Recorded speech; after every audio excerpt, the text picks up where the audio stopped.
এবং যাদব ও রয়ের বিরুদ্ধে মার্কিন সরকারের সুনির্দিষ্ট নিষেধাজ্ঞা আরোপের সুপারিশ করেছে।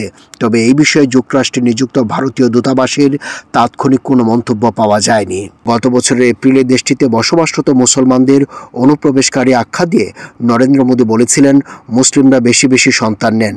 মার্কিন যুক্তরাষ্ট্রের পররাষ্ট্র দপ্তরের মানবাধিকার ও ধর্মীয় স্বাধীনতা বিষয়ক প্রতিবেদনে গত কয়েক বছরে ভারতের সংখ্যালঘু সম্প্রদায়ের উপর নিপীড়নের কথা উল্লেখ করা হয়। তবে নয়াদিল্লি যুক্তরাষ্ট্রের এসব প্রতিবেদনকে অত্যন্ত পক্ষপাতদুষ্ট বলে অভিহিত করেছে।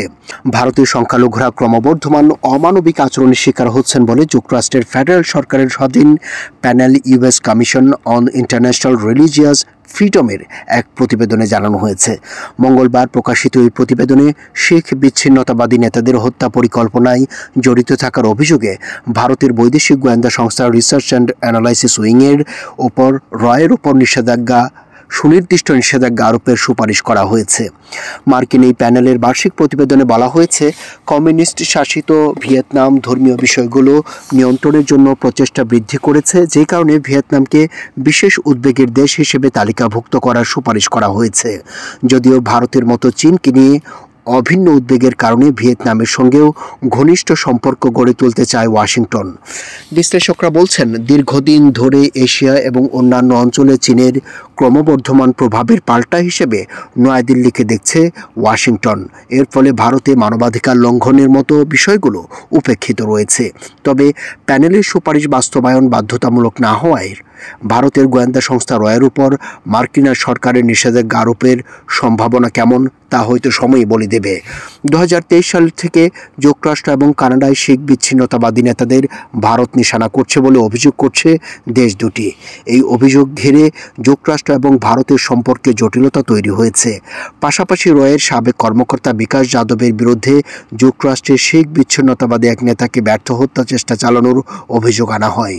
শিখ বিচ্ছিন্নতাবাদী নেতাদের জাতীয় নিরাপত্তার জন্য হুমকি হিসেবে মনে করে ভারত। একই সঙ্গে বিদেশে শিখ বিচ্ছিন্নতাবাদীদের হত্যা চেষ্টার সঙ্গে জড়িত থাকার অভিযোগ অস্বীকার করে দেশটি। ইউএসসিআইআরএফ এর প্রতিবেদনে বলা হয়েছে, ভারতে 2024 সালে ধর্মীয় সংখ্যালঘুদের উপর হামলা ও বৈষম্য বৃদ্ধি পাওয়ায় দেশটিতে ধর্মীয় স্বাধীনতা পরিস্থিতির অবনতি ঘটেছে। এতে বলা হয়েছে, 2 বছরের নির্বাচনী প্রচারের সময় ভারতের হিন্দু জাতীয়তাবাদী প্রধানমন্ত্রী নরেন্দ্র মোদী ও তার রাজনৈতিক দল ভারতীয় জনতা পার্টি বিজেপি মুসলিম ও অন্যান্য ধর্মীয় সংখ্যালঘুদের বিরুদ্ধে বিদ্বেষমূলক বক্তৃতা ও ভুল তথ্য প্রচার করে। গত বছরের এপ্রিলে দেশটিতে বসবাসরত মুসলমানদের অনুপ্রবেশকারী আখ্যা দিয়ে নরেন্দ্র মোদী বলেছিলেন, মুসলিমরা বেশি বেশি সন্তান নেন। মার্কিন যুক্তরাষ্ট্রের পররাষ্ট্র দপ্তরের মানবাধিকার ও ধর্মীয় স্বাধীনতা বিষয়ক প্রতিবেদনে গত কয়েক বছরে ভারতের সংখ্যালঘু সম্প্রদায়ের উপর নিপীড়নের কথা উল্লেখ করা হয়। তবে নয়াদিল্লি যুক্তরাষ্ট্রের এসব প্রতিবেদনকে অত্যন্ত পক্ষপাতদুষ্ট বলে অভিহিত করেছে। 2014 সাল থেকে ভারতের প্রধানমন্ত্রী হিসেবে ক্ষমতা